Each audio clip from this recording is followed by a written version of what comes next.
अस्सलामुअलैकुम। आप देख रहे हैं आज के trading and training YouTube channel और मैं हूं हारिस भट्ट।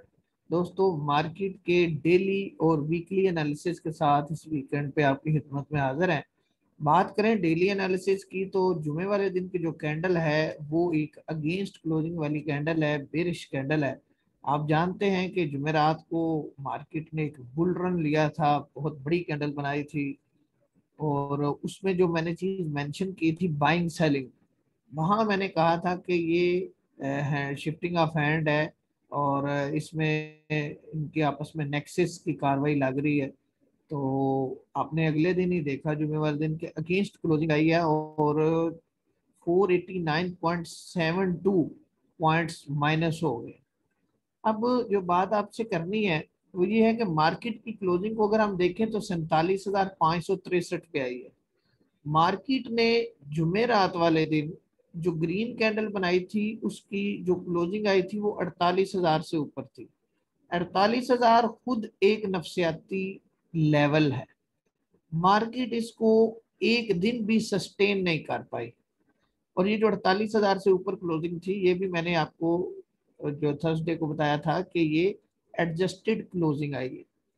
मार्केट उस एडजस्टेड क्लोजिंग को चूंकि सस्टेन नहीं कर पाई, इसलिए थोड़ा सा ये लग रहा है कि ये लेवल अब मार्केट के लिए बहुत बड़ा रेजिस्टेंस लेवल बन जाएगा।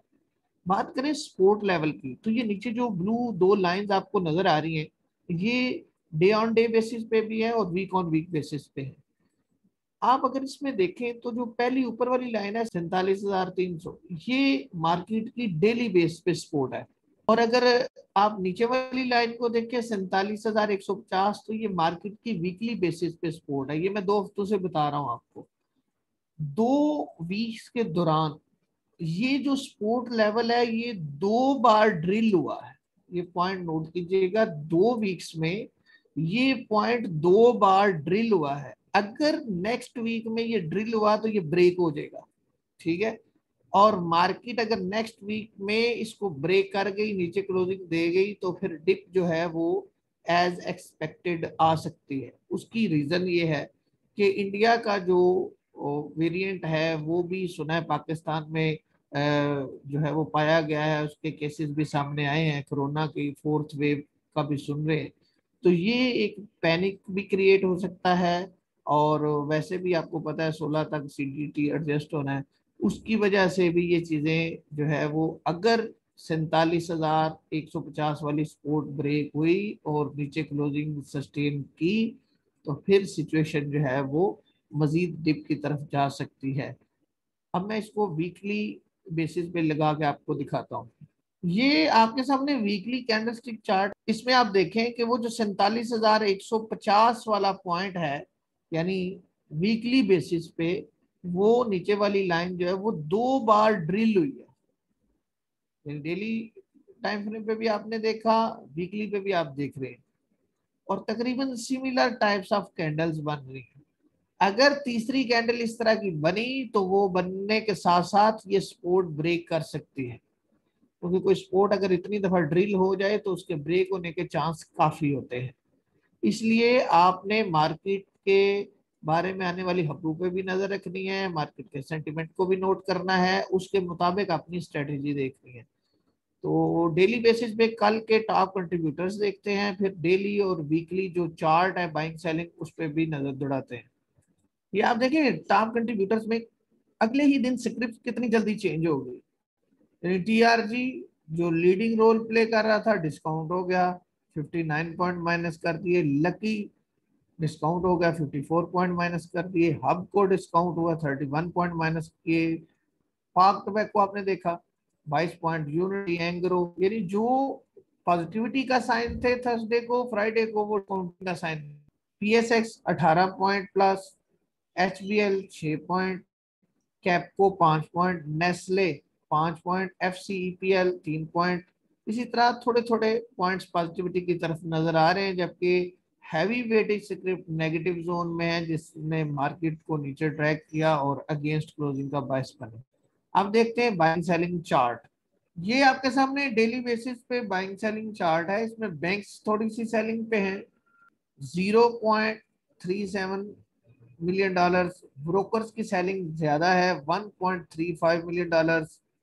उसके बाद कंपनीज ने बाइंग की है 2.10 मिलियन डॉलर्स की। फॉरेन कॉर्पोरेट्स की बाइंग है 0.96 मिलियन डॉलर। फॉरेन इंडिविजुअल्स की बाइंग है 0.28 मिलियन डॉलर्स। हमारे इंडिविजुअल्स एक दिन सेलिंग के बाद दोबारा 3.69 मिलियन डॉलर्स की बाइंग। इंश्योरेंस 2.36 मिलियन डॉलर्स की सेलिंग। म्यूचुअल फंड जिन्होंने 12 मिलियन डॉलर्स के लगभग बाइंग की थी, उसमें पंजाब पेंशन फंड सरफहरिस्त था। तो इसकी सेलिंग आ गई है अगले दिन फंड्स में देखें 3.91 मिलियन डॉलर्स की। और एनबीएफसी को देखें 0.23 million dollars. Other organisation 0.25 million dollars.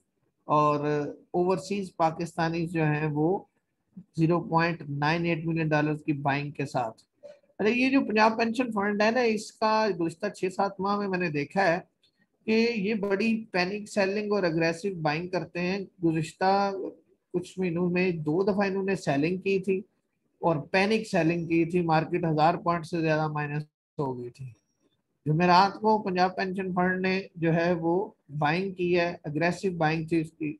हालांकि फंड है गवर्नमेंट के, जाहिर है जिस भी हाउस के पास इनके अकाउंट है वो एक काबिल एतबार हाउस हो सकता है। तो मैं पता करता हूँ और फिर इसकी डिटेल्स जो है वो आपके साथ शेयर करेंगे कि भाई एग्रेसिव बाइंग और पैनिक सेलिंग की वजूहात क्या हैं फंड्स के एंड पे। ये वीकली डाटा है जी बाइंग सेलिंग का। अगर इस बात करें बैंक्स की तो ओवरऑल थोड़ी सी सेलिंग है इनकी 0.87 मिलियन डॉलर। ब्रोकर्स जो है उनकी ओवरऑल सेलिंग है 4 मिलियन डॉलर्स के लगभग। कंपनीज की बाइंग है overall 4.14 million dollar. Foreign corporates 1.77 million dollar selling है इनकी।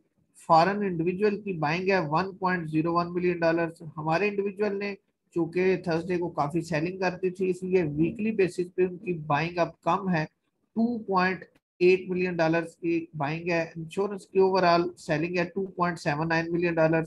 और म्यूचुअल फंड्स जो है उनकी अग्रेसिव बाइंग की वजह से ये वीकेंड उनका बाइंग एंड पे गुजरा है 3.91 मिलियन डॉलर्स के साथ।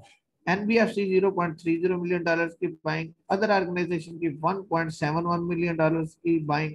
और ओवरसीज पाकिस्तानी जो है उनकी सेलिंग है 4.43 मिलियन डॉलर्स। मेरा ख्याल है ये अपने सीजीटी के लिए जो है वो ओवरऑल ज्यादातर सेलिंग पे है। ये था मार्केट का एक ओवरव्यू डेली और वीकली बुनियाद पे, जिसमें इंडेक्स के बारे में भी आपको आगाह किया और बाइंग सेलिंग चार्ट के वाले से भी। आप इस एनालिसिस को गौर से देखें, समझें और उसके मुताबिक अपनी स्ट्रेटेजी को अरेंज करें। मिलता हूँ नई वीडियो में, इजाजत दीजिए, अल्लाह हाफिज।